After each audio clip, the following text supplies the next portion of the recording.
By my count, Super Smash Bros. Ultimate has about 89 characters. Over the years since its release, there have been so many tier lists ranking which characters are the best at fighting, but I want to throw my hat into the ring and make a Smash Bros. Tier list that ranks something much more important. Who would make the best and worst roommates?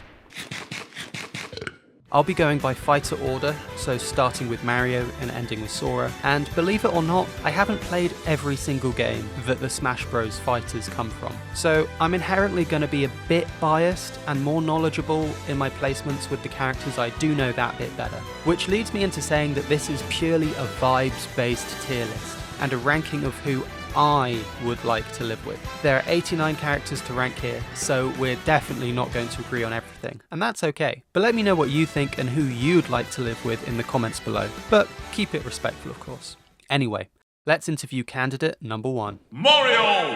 Mario seems like a very nice guy. He has a hell of a lot of extracurricular activities, so probably won't be at the house very much, but as long as he invites me to his Mario parties and his Mario Karts, that's all good with me. He seems to be locked in some sort of eternal conflict with a huge fire-breathing lizard creature, but he never seems to bring that conflict home with him.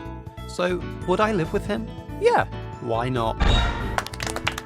One thing to point out is that this ranking is based on living with these characters and sharing a house together, but not sharing a room in like an American college way. This tier list is based on us having our own separate rooms in a shared house, or a shared apartment, or a shared flat. So call it what you want. Maybe housemates or apartment mates. Maybe that's a more accurate term. But you get what I mean. Either way, we're co-living. Donkey Kong! DK seems like a chill guy, but he is an animal at the end of the day. The house would probably smell a bit funny quite quickly. Plus, I imagine he'd use all of the kitchen space for his banana hoard. I'm sorry DK, but I gotta respectfully decline.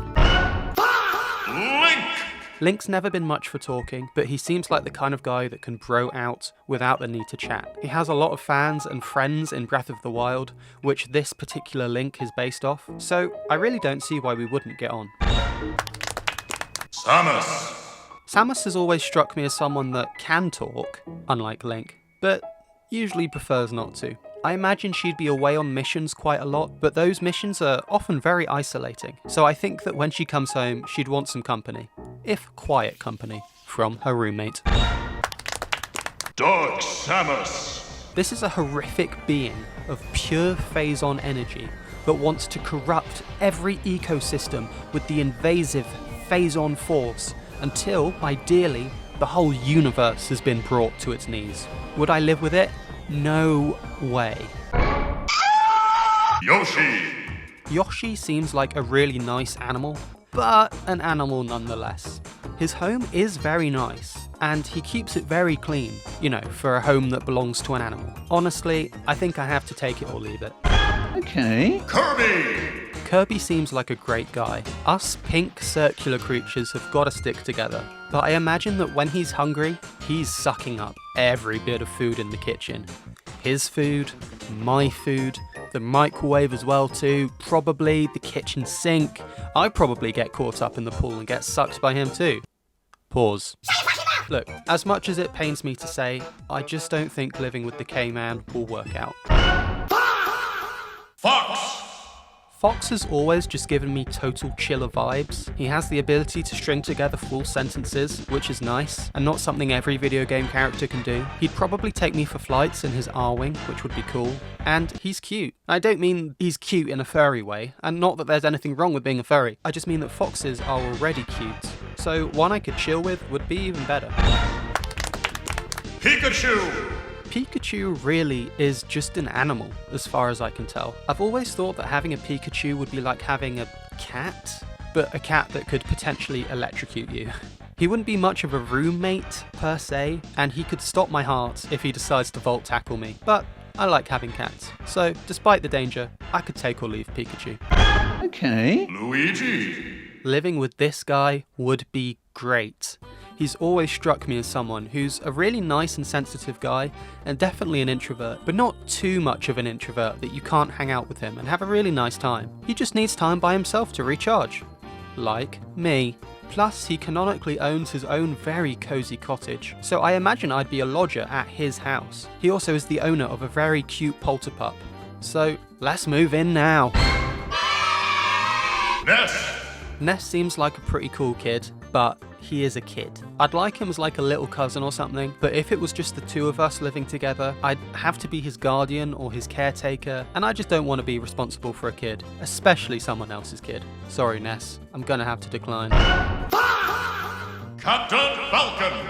He seems like he'd make a loyal friend, if a pretty intense one. He could probably get me all access passes for some of his races, which would be pretty fun. My life would definitely be a lot more exciting with him in it, though sometimes you do need a bit of calm. Jigglypuff. Imagine living with a pink, circular creature that just floats around and can put you to sleep just by singing. I actually think that living with Jigglypuff would be pretty scary in real life, so I've just got to say nope to this one. No. Peach. I've never really clicked with Peach's personality. She seems nice, if a bit wet. Is that you, Peach? But if we lived together, there's no way we'd be living in some random 2-bed, 1-bath, ground floor flat in Tufnell Park. She'd want to stay in her castle, and I'd have to go with her, and that sounds great to me. I'd basically become Mushroom Kingdom royalty, which places her very highly. Daisy. Basically everything that applies to Peach applies to Daisy, but I definitely get on with Daisy's personality more.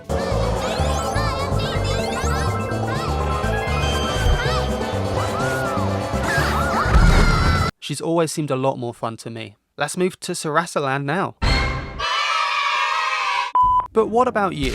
Do you know where you can move to right now? Don't worry, this isn't an ad read. I'm not big enough to get sponsorships. But do you know where you can move? You can move to that like button. And guess what? You can also move to that subscribe button as well. But only if you're enjoying the video, of course. And if you're not, just keep watching. Because, you know, if you haven't been liking the video so far, I promise you're gonna start liking it now, alright? Bowser. Bowser seems like he can be a really chill guy when he wants to be, who I'd definitely get a beer with. However, whichever way you slice it, living together just won't work. I'm not moving in with him to Bowser Castle. It'd basically be like moving into hell. And if he wants to come and live with me, then he'd be bringing his kid around constantly, which would make for a bit of a weird dynamic. I'd be outnumbered by the Bowser family, and I'm not trying to co-parent Bowser Jr. I'm sorry, big guy. Whichever way you look at it, it's just not gonna work out. Ice Climbers. I feel like living with the ice climbers would be like living with those creepy twins from The Shining, but if the creepy twins had mallets and ice powers. The ice climbers go everywhere together, they can't really speak, and no one knows if they're child siblings or adults who are dating. It would just be too weird. It's a no from me. No. Zelda. Another princess here, so she gets the big bonus of coming with a palace. I don't know this iteration of Zelda as well. If it was Breath of the Wild Zelda, she'd place higher, but this Zelda has always seemed a bit childish to me, at least how she's represented in Smash. She might be really nice in A Link Between Worlds for all I know. Anyway, I like her personality a bit more than Peach, but not as much as Daisy. Sheik. Sheik is just Zelda pretending to be someone else. A new friendship founded almost entirely on lies isn't a great sign, but Sheik is a ninja, so I feel like she's probably learned a lot of discipline and will keep the place clean. I don't imagine we'd ever really click. She seems like she'd stay in the shadows and, you know, descale the kettle when my back's turned. You know, I could take her or leave her. Okay. Dr. Mario. Dr. Mario is canonically Mario, but with a medical degree, or at least pretending to have a medical degree. He just gets that slight edge over normal Mario for probably having some interesting stories from the hospital to tell. Pichu. Very similar to Pikachu, but with slightly less painful electrical attacks, which I prefer a bit more. Okay. Falco. Falco's always seemed funny, but quite gobby. Gee, I've been saved by Fox. How swell. He's a cool guy with a sweet ride. but quite full of himself. Hey Einstein, I'm on your side! I'd take him over living with a ninja, but I'd still prefer a cute electric creature that could potentially kill me. Jeez Louise, what is that? Okay. Marth! This guy's royalty.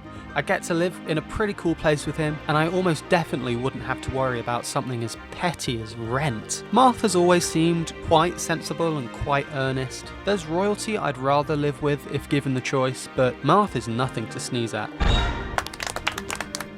Lucina! I'm a big fan of Lucina's original game, Fire Emblem Awakening, and while Lucina comes across as determined and serious, once she lets her emotional guard down around her friends, she's actually very sweet and caring. I don't think Smash does a good job at this, and actually she just kinda comes across in Smash as a bit of a bitch, to be honest. Lucina This wins! is the Hero King? Okay, spoilers ahead for the ending of Fire Emblem Awakening, so skip to this time code if you don't want to hear them. The thing about Lucina is that when she completes her mission of travelling to the past to save the world, she ceases to exist. So I imagine me and Lucina being roommates, as great as it honestly would be pretty short-lived because she's determined to save the world, and as soon as she's done that, she's gone forever. So, sadly, she's got a place quite low down on the, yeah, why not, tier. Young Link! I don't want to be the caretaker of this rabid child. Sorry, nope. No. Ganondorf!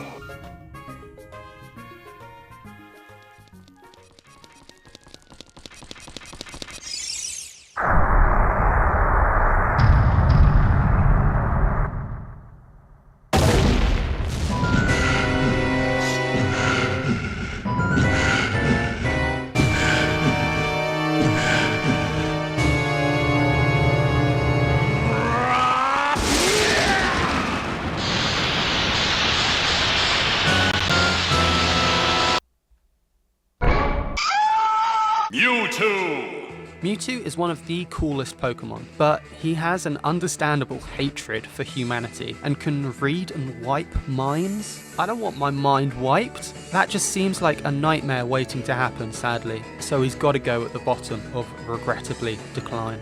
I caught her like a Pokemon. My bitch built like Mewtwo. Roy!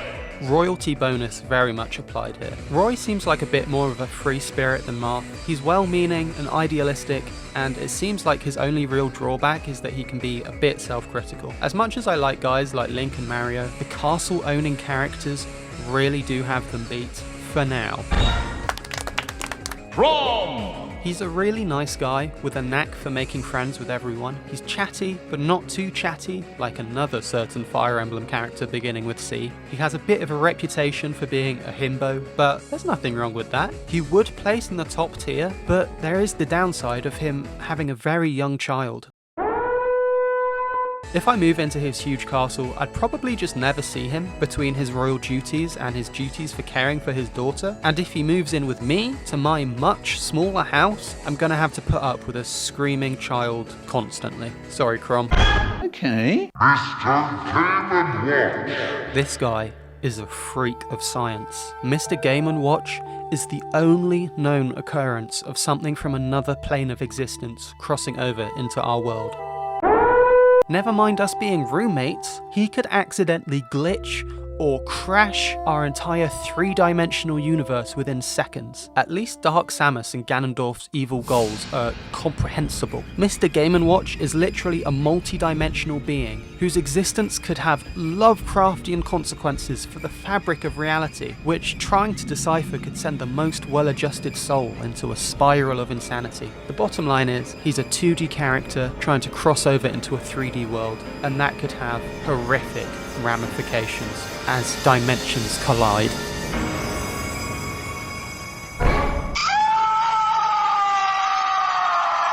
Well, on that scary note, that's going to do it for this video. Don't worry, I'll of course finish off this tier list in a part 2, so if you're interested in that, make sure you subscribe to see when it comes out. And what do you think of my list so far? Who would you love to live with? And why is it Luigi? Tell me in the comments below. If you'd like to support me, you can buy me a coffee with the link in the description, but if not, you can always like and subscribe. Also in the description you can find a link to this tier list, where you can make your own Super Smash Bros. Roommate ranking if you're so inclined. I never know how to end videos.